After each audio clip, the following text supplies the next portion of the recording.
एकंदरीत काल भाजपकडून एक है तो सेफ याचा नारा दिला गेलेला आहे. काल एकनाथ शिंदेंनी पण निवडणुका शक्यतो युतीत लढावी असे केले. नक्की काय परिस्थिती एक है तो सेफ हे दिसेल या निवडणुकांमध्ये?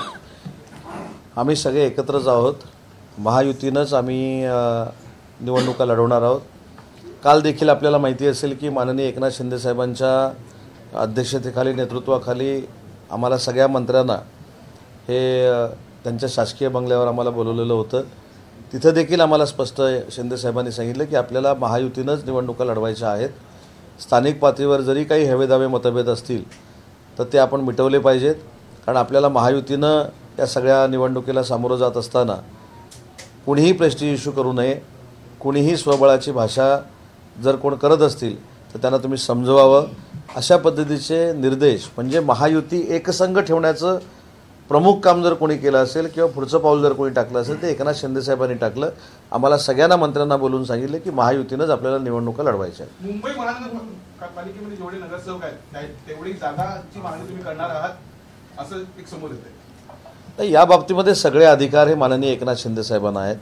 एकनाथ शिंदे साहेब हे मुख्यमंत्री व्हायच्या अगोदर नगरविकास खात्याचे मंत्री होते. त्याच्यामुळे मुंबई महानगरपालिकेचा आवाका त्यांना माहिती आहे. नंतर त्यांनी मुख्यमंत्री म्हणून काम केलं आहे आणि त्याच्यानंतर आज ते पक्षाचे मुख्य नेते म्हणून काम करत आहेत. त्याच्यामुळे तिन्ही भूमिका त्यांना माहिती आहेत. काय करायचं हे त्यांना माहिती आहे. आमचा त्यांच्यावर विश्वास आहे. त्याच्यामुळे शिवसेनेला किती जागा पाहिजेत, किती ठिकाणी शिवसेना लढणार आहेत हे सगळे अधिकार एकनाथ शिंदे साहेबांचे आहेत. आपल्याकडे जो काही फॉर्म्युला किंवा जे काही सिटिंग नगरसेवक आहेत फुटीच्या नंतरचे असतील एकूण निवडून आलेले 84 होते. त्यानंतर आता किमान 60 ते 65 नगरसेवक आपल्याकडे सिटिंग नगरसेवक आहेत.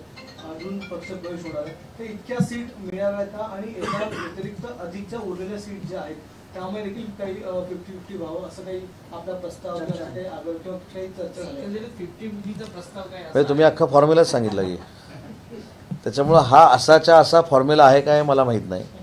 त्याच्यावर एकनाथ शिंदे साहेब, देवेंद्रजी, अजितदादा वेळाल्यावर बोलतील. परंतु महायुतीनं सगळ्या आम्ही निवडणूक लढवणार आहोत हे नक्की आहे. ज्या जागा निवडून आल्याच्या स्वाभाविक त्या पक्षाला देण्याची जनरल प्रथा असते. त्यानुसार 84 निवडून आलेले आहेत, 6 मनसेचे आले होते आणि 3 अपक्ष म्हणून 93 जागा ज्या आहेत त्या 93 जागांमध्ये आपला प्राथमिक दावा आहे की ह्या जागा तरी आपल्याला मिळाव्यात.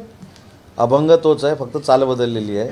उत्तर पण तेच आहे की एकनाथ शिंदे साहेब जो निर्णय घेतील तो आम्हाला मान्य आहे आणि तिन्ही पक्षाला सन्मानपूर्वक अशी वाटाघाटी होतील आणि तिकीट वाटप होईल. पण महायुती नक्की होईल. शिवसेनेकडनं सांगितलं जातं की सन्मानपूर्वक आम्ही म्हणजे एकत्र निवडणूक सामोरं. मात्र भाजपामध्ये नवीन जे माजी आमदार असो किंवा जे येत आहेत ते स्पष्ट सांगताय की आम्ही एकला म्हणजे स्वबळावरतीच जिल्ह्यामध्ये भाजपाचा झेंडा लावणार आहे. त्यामुळे ते शिवसेनेला गिनतीतच घेत नाही. मग यावरती समन्वयक म्हणून महायुतीच्या समन्वयकांमध्ये यावर चर्चा होईल का, चर्चा झाली का, याचा काही विचार केला आहे? गिनती हा शब्दप्रयोग तुम्ही केला, त्याने कधीही केलेला नाही. आणि तुम्ही काय म्हटलं नवीन येतात ते बोलतात ना, पक्षांतर करणार आहे. पक्षांतर नवीन येतात ते बोलतात, जुने ठरवतील ना काय करायचं ते. त्यांना मी सांगितलं पाहिजे म्हणजे त्या पद्धतीने त्यांना सांगायचं न सांगायचं हा नंतरचा विषय आहे. पण नवीन जे येत आहेत ते उत्साहाच्या भरात किंवा मुख्यमंत्री महोदयांना खुश करण्यासाठी, पंतप्रधान महोदयांना खुश करण्यासाठी, अमित शहा साहेबांना खुश करण्यासाठी कधीच बोलत असतील. परंतु जुने जे आहेत ते ठरवतील काय करायचं आहे. आणि जुन्यांवर आमचा पूर्ण विश्वास आहे, देवेंद्रजींवर आमचा विश्वास आहे. देवेंद्रजी आज सरकारचं नेतृत्व करत आहेत. त्यांना महाराष्ट्र माहिती आहे. ते 2014ला देखील मुख्यमंत्री राहिलेले आहेत. त्यांना काय करायचं काय नाही करायचं हे पूर्ण ज्ञान आहे.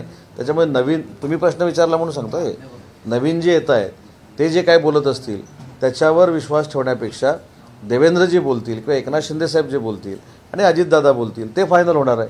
त्याच्यामुळे मगाशी मी एका याच्यामध्ये सांगितलं नवे काय बोलतात याच्यापेक्षा जुने काय बोलतात याला महत्त्व आहे. देश विदेशातील प्रत्येक घडामोडींचे लाईव्ह अपडेट मिळवण्यासाठी आता साम टीव्हीच्या सर्व सोशल मीडिया प्लॅटफॉर्मला लाईक, फॉलो आणि सबस्क्राईब करा. तसंच सर्व नोटिफिकेशनसाठी बेल आयकॉन प्रेस करायला विसरू नका.